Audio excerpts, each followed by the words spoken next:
ఈరోజు కథ సోమరి నాగు. పూర్వం గజదొంగలుగా ప్రసిద్ధికెక్కిన వారిలో చాలామంది ప్రజాకంటకులు కారు. వాళ్ళు సామాన్య ప్రజలకు ఒక్కొక్కప్పుడు తోడ్పడేవారు కూడా. దొంగతనాలు చేయటంలోనూ పట్టుపడకుండా తప్పించుకోవటంలోనూ వారికి గల నేర్పును ఆబాలగోపాలం ఎంతో గొప్పగా చెప్పుకునేవారు. అలాంటి దొంగ 200 ఏళ్ల క్రితం చీనా దేశంలోని సుచౌ నగరంలో ఉండేవాడు. వాడి అసలు పేరేమిటో ఎవరికీ తెలియదు. అందరూ వాణ్ణి సోమరినాగు అని పిలిచేవాళ్ళు. వాడు ఒక్కొక్కప్పుడు రోజుల తరబడి నిద్రపోయేవాడట.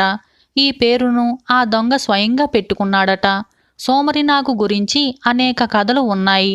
వాడు ఎన్నడూ పేదలను దోచుకోలేదు. అక్రమంగా ధనం సంపాదించి కూడబెట్టిన వారిని, దుర్మార్గులను మాత్రమే దోచి తాను సంపాదించింది ఎప్పటికప్పుడు పేదలకు పంచాడు. అందుచేత ఎన్ని దొంగతనాలు చేసినా వాడికి సొంత ఆస్తి అంటూ చిల్లి గవ్వ కూడా ఏనాడూ లేదు. ఒక్కసారి కూడా వాణ్ణి అధికారులు పట్టుకోనే లేదు. అయితే వాడు గజదొంగ అని అందరికీ తెలుసు. ఒక్కొక్కసారి అధికారులు సైతం వాడి సహాయం పొందారు. ఈ విచిత్రమైన దొంగను గురించి కొన్ని కథలు చెప్పుకుందాం. ఒకసారి ఒక ధనికుడు ఒక సాలెవాడి వద్ద 1000 ఫలాల వెండి దాచిపెట్టినట్టు సోమరినాగుకు తెలియవచ్చింది. వాడు దాన్ని ఎలాగైనా కాజేయాలని అనుకొని ఆ రాత్రి దొంగతనానికి వచ్చాడు. అయితే వాడు చీకటిలో పొరపాటు పడి ఒక పేదవాడి ఇంట్లోకి ప్రవేశించాడు. ఆ ఇంట దాక్కోటానికి కూడా ఒక బల్ల తప్ప ఇంకేమీ లేదు. అయితే సోమరినాగు ఆ బల్ల కింద ముడుచుకొని కూర్చున్నాడు. కొద్దిసేపటికి ఇల్లు గలవాడు అతని భార్య భోజనానికని కూర్చున్నారు. భర్త దిగులుగా భార్యతో, బాకీ తీర్చే గడువు ముగిసింది, దగ్గర చిల్లి గవ్వలేదు, ఆత్మహత్య తప్ప మరొక మార్గమూ కనపడటం లేదు అని అన్నాడు. ఆత్మహత్య చేసుకోవద్దు, నన్ను అమ్మేస్తే వచ్చే డబ్బుతో చిన్న వ్యాపారం చూసుకోండి అని అన్నది భార్య.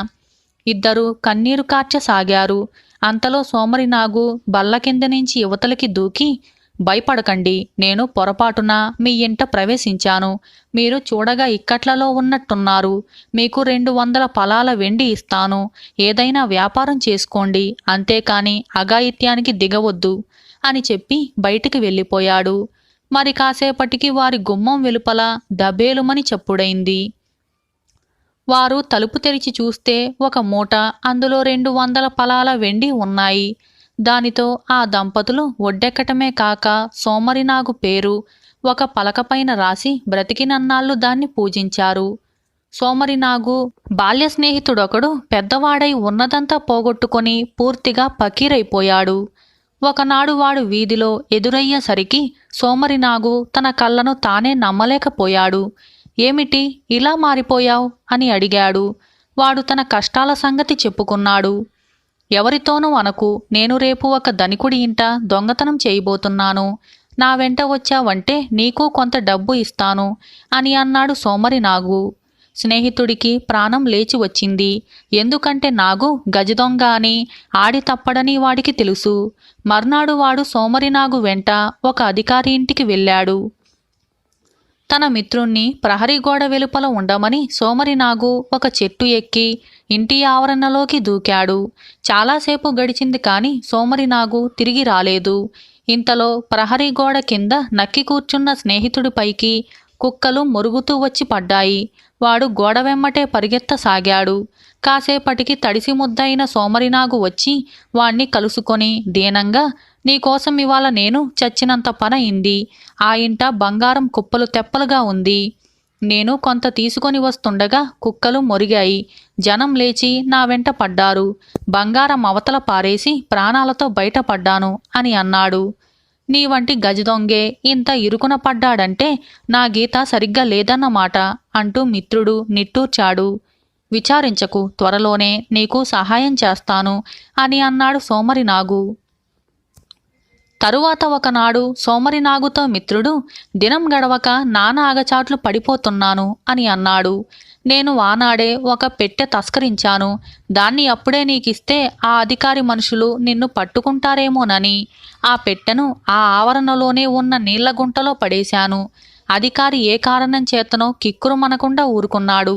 అందుచేత ఈ రాత్రి మనం వెళ్ళి తెచ్చుకుందాం అని అన్నాడు సోమరినాగు. ఆ ప్రకారమే నాగు ఆ రాత్రి ఆ పెట్టెను పట్టుకొచ్చాడు. దాని నిండా బంగారము వెండి ఉన్నాయి. అందులో ఒక పలుకు కూడా సోమరినాగు ఉంచుకోక అంతా తన మిత్రుడికిచ్చేస్తూ, దీనితో మంచి ఆస్తి సంపాదించుకొని బ్రతికి ఉన్నన్నాళ్ళు సుఖపడు, నాలాగా బైరాగివి మాత్రం కాకు అని అన్నాడు. అతని మిత్రుడు ఆ డబ్బుతో వ్యాపారం చేసుకొని కొన్నాళ్లకు గొప్ప ధనవంతుడయ్యాడు.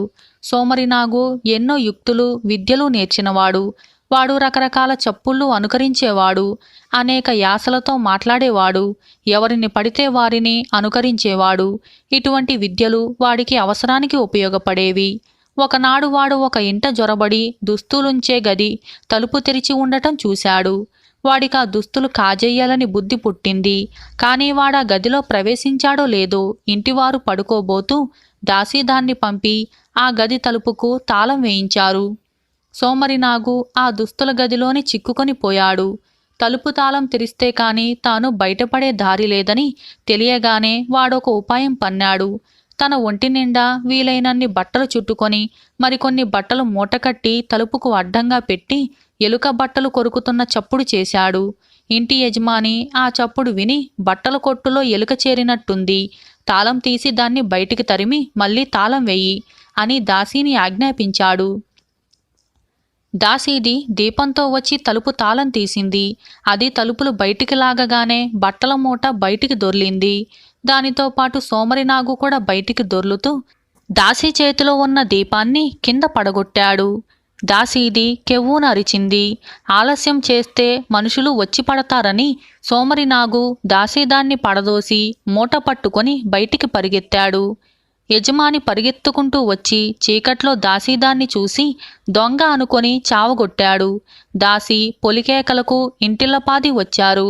దీపం వెలిగించి తెచ్చాక కాని నిజం తెలియలేదు. ఇంటి యజమానికి దొరికింది దాసీదే కాని దొంగ కాదని బయటపడేసరికి దొంగ తప్పించుకొని పోయాడు. మరొకసారి ఒక ధనికుడు ఒక సిల్కు వర్తకుడికి పెద్ద మొత్తం బయానాగా ఇచ్చాడు. ఆ డబ్బు కాజేయాలని సోమరినాగుకు ఆశ పుట్టింది. వర్తకుడు ఆ సొమ్మును తాను భార్య పడుకునే మంచం లోపలి తట్టున దాచి ఉంచి రాత్రిళ్ళు కాపాడుకుంటూ వస్తున్నాడు. సోమరినాగు ఒక రాత్రి ఆ వర్తకుడి పడకగది ప్రవేశించి మంచం మీద కాలు పెట్టి ఎక్కి డబ్బు పెట్టెను అందుకున్నాడు. ఇంతలో వర్తకుడి భార్య మేలుకొని మంచంపైన ఏదో ఉన్నట్టుగా అనుమానించి చీకట్లో తడివి దొంగ కాలు దొరికేసరికి గట్టిగా పట్టుకుంది. వెంటనే ఆమె భర్తను లేపి, ఇడుగో దొంగ, కాలు పట్టుకున్నాను అని అన్నది. అదే సమయంలో సోమరినాగు వర్తకుడి కాలు పట్టుకుని గట్టిగా గిల్లాడు. వర్తకుడు బాధతో, అయ్యయ్యో అది నా కాలు అని కేక పెట్టాడు. భార్య కంగారు పడి తాను పట్టుకున్న కాలు కాస్త వదిలిపెట్టింది. మరుక్షణమే సోమరినాగు పెట్టెతో సహా బయటికి వెళ్ళిపోయాడు.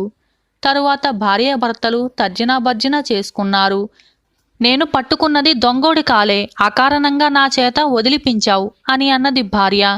ఇంకా నయం, నా కాలు ఇంకా సలుపుతోనే ఉంది అన్నాడు భర్త. నీ కాలు లోపలి వైపు ఉంది, నేను పట్టుకున్న కాళ్ళు బయటివైపే ఉంది, పైన నేను కాలు గిల్లలేదు అని అన్నది భార్య.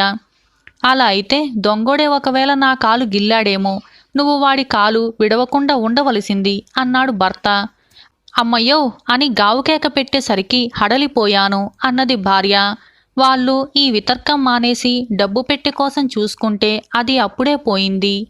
సోమరినాగును మించిన గజదొంగ లేడన్న ఖ్యాతి దశ దిశలా వ్యాపించింది. సౌచో శిబిర నగరానికి నాయకుడైన చాంగ్ అతన్ని పిలిపించి, నీవు దొంగలకు మేటివట కదా అని అడిగాడు. అయ్యా, నేను దొంగనే కాను, దొంగలకి మేటినెలా అవుతాను? నన్ను ఎవరు ఎన్నడూ దొంగతనం చేస్తుండగా పట్టుకోలేదు, విచారణ చెయ్యలేదు, శిక్షించనూ లేదు. కాకపోతే నాకు కొన్ని విద్యలు తెలుసు. వాటిని ప్రదర్శించి స్నేహితులను రంజింపజేస్తూ ఉంటాను.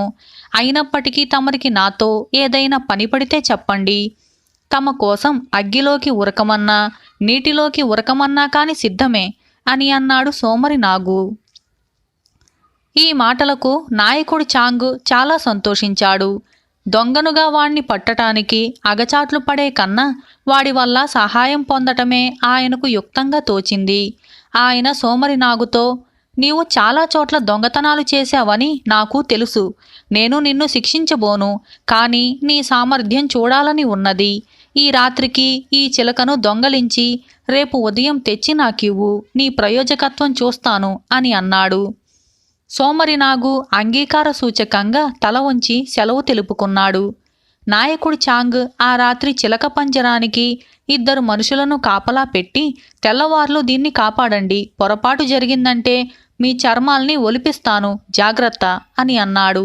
కాపలా వాళ్ళిద్దరూ తెల్లవార్లు కళ్ళల్లో ఒత్తులు వేసుకొని చిలకకు కాపలా కాశారు. తెల్లవారే ముందుగా సోమరినాగు చాంగు గది కప్పులో కంత చేసుకొని లోపలికి దిగాడు.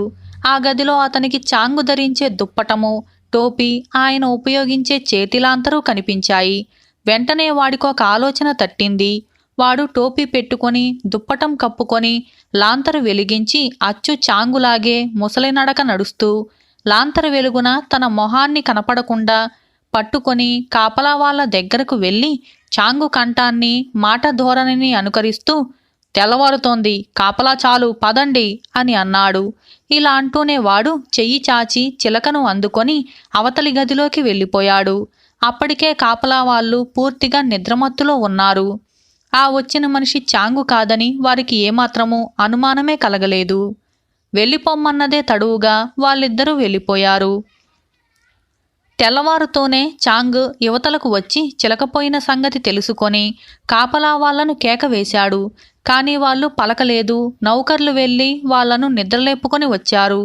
చిలక ఏది, మీరు కాపలా మాని ఎందుకు పడుకున్నారు అని చాంగ్ వాళ్లను అడిగాడు.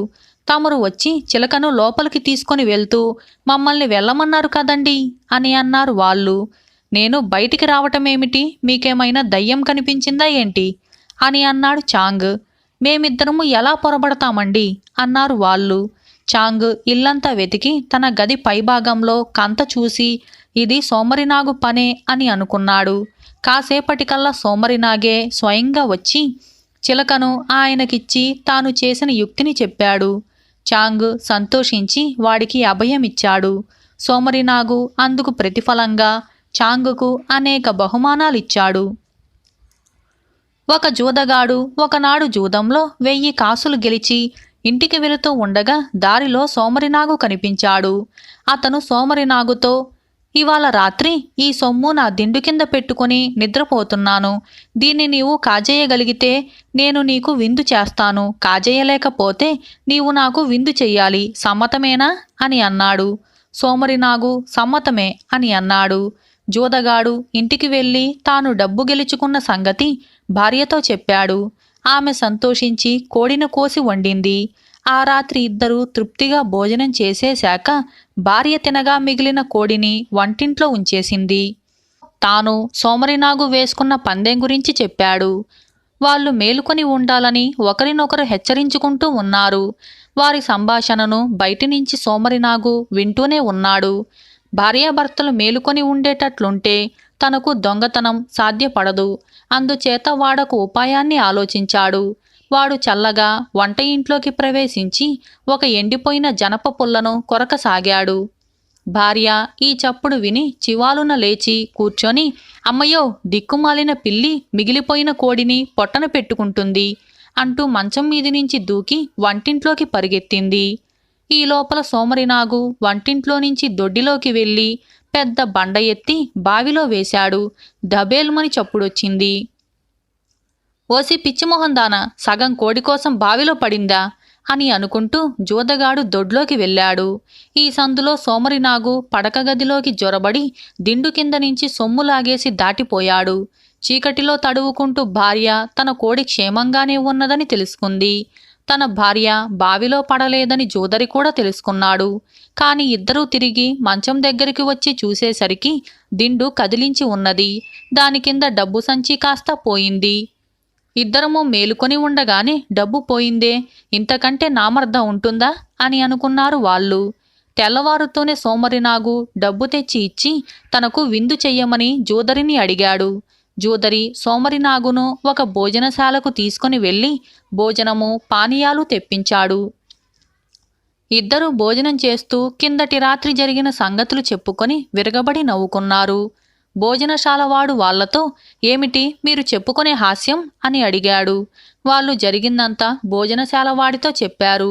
భోజనశాలవాడు సోమరి నాగుతో, నిన్ను గురించి చాలా కథలు విన్నాను, కానీ వాటిని ఇదివరకు నమ్మలేదు. ఇదిగో ఈ బల్ల మీద ఉన్న సారాపాత్ర చూడు. దీన్ని ఈ రాత్రి నువ్వు కాజేశావంటే రేపు నేను నీకు విందు చేస్తాను అని అన్నాడు. సోమరి నాగు నవ్వి సరే అని అన్నాడు. నా తలుపులు కిటికీలు పగలగొట్టకూడదు సుమా, ఈ పాత్రను మాత్రమే కాజేయాలి, నీ తెలివి చూస్తాం అని అన్నాడు. అందుకు సోమరి నాగు సరే సరే అంటూ వెళ్ళిపోయాడు. ఆ రాత్రి భోజనశాల వాడు తలుపులు గట్టిగా మూయించి సోమరి నాగు రావటానికి మరొక మార్గమేమీ లేదని రూఢి చేసుకొని దీపం తెచ్చి బల్ల మీదనే పెట్టి అర్ధరాత్రి దాకా పానపాత్రకు కాపలా కాశాడు. కాని ఏమీ జరగలేదు. అతడికి నిద్ర ముంచుకు వచ్చింది. తల బల్లపై ఆనించి పెద్దగా గుర్రు పెట్టి నిద్రపోయాడు. బయటి నుంచి వింటున్న సోమరి నాగు ఈ గురక వినపడగానే చప్పుడు చేయకుండా ఇంటి కప్పు మీదికెక్కి 4 పెంకులు తొలగించి కప్పులో కంత చేశాడు. వాడి వద్ద ఒక సన్నని పొడుగాటి వెదురుగొట్టం, దాని చివర ఒక తోలు తిత్తి కట్టి ఉన్నది. వెదురుగొట్టం ఈ చివర నుంచి ఆ చివరకు డొల్ల చేసి ఉన్నది. కప్పులోని కంతలో నుంచి వాడు గొట్టాన్ని దింపి తోలు తిత్తి పానపాత్రలో పడేలాగా చేసి గొట్టం రెండో చివర మూతి పెట్టి ఊదాడు. అలా వాడు ఊదిన గాలికి తిత్తి ఉబ్బింది.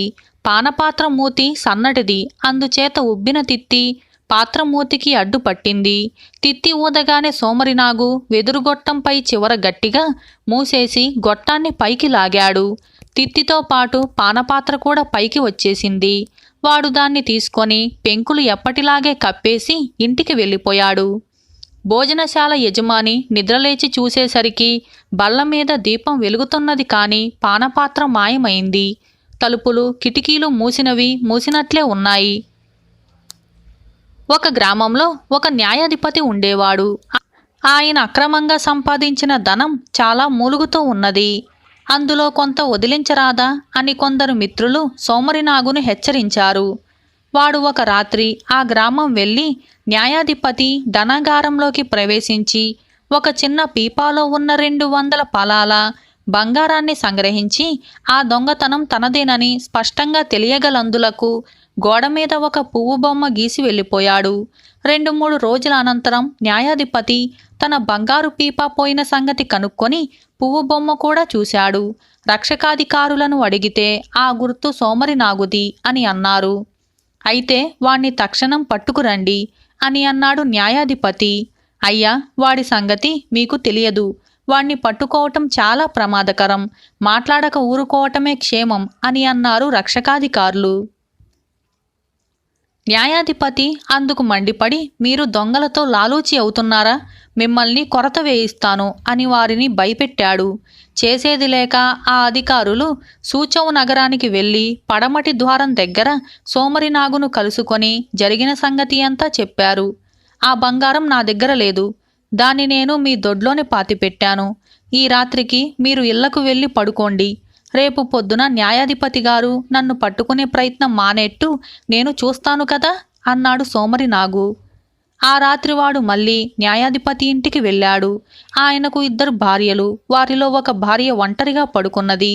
సోమరి నాగు ఆమె జుట్టు కత్తిరించి దానిని న్యాయాధికారి సీలుపెట్టిలో పెట్టి తన గుర్తుగా మళ్ళీ గోడ మీద పువ్వు బొమ్మ గీసి వెళ్ళిపోయాడు. న్యాయాధిపతి భార్య నిద్రలేచి తన జుట్టు మెడదాకా మాత్రమే వేలాడుతూ ఉండటం చూసి కెవ్వున అరిచింది. అందరూ వచ్చారు. దురంతం జరిగినట్లు న్యాయాధికారికి తెలిసింది. ఏమిటి ఘోరాలు? దొంగ ఇంతవరకు దొరకనేలేదు. మరెవడో వచ్చి నా భార్య జుట్టును కత్తిరించుకొని పోయాడు. నా సీలు పెట్టె పట్టుకురండి అని అన్నాడాయన. సీలు పెట్టెకు వేసిన బీగం వేసినట్లే ఉన్నది. ఆయన పెట్టి తెరిచి అందులో ఉండే తన అధికార ముద్ర పోనందుకు సంతోషించాడు. కానీ దాని అడుగున వెంట్రుకల్ని చూసి ఆయనకు పట్టరాని ఆశ్చర్యం కలిగింది. అప్పుడే గోడ మీద పువ్వు బొమ్మ సంగతి కూడా ఆయనకు తెలియవచ్చింది. న్యాయాధికారి మళ్ళీ వీడేనా అంటూ కొయ్యబారిపోయాడు. ఎందుకంటే తన భార్య జుట్టును కత్తిరించిన వాడు తలుచుకుంటే తన గొంతు కోసి ఉండును. ఆ జుట్టును తెచ్చి తన సీలు పెట్టెలో పెట్టిన వాడు కావాలంటే తన అధికార ముద్రను కాజేసి ఉండును. అలాంటి వాడితో పేచీ పెట్టుకోవటం అపాయకరం.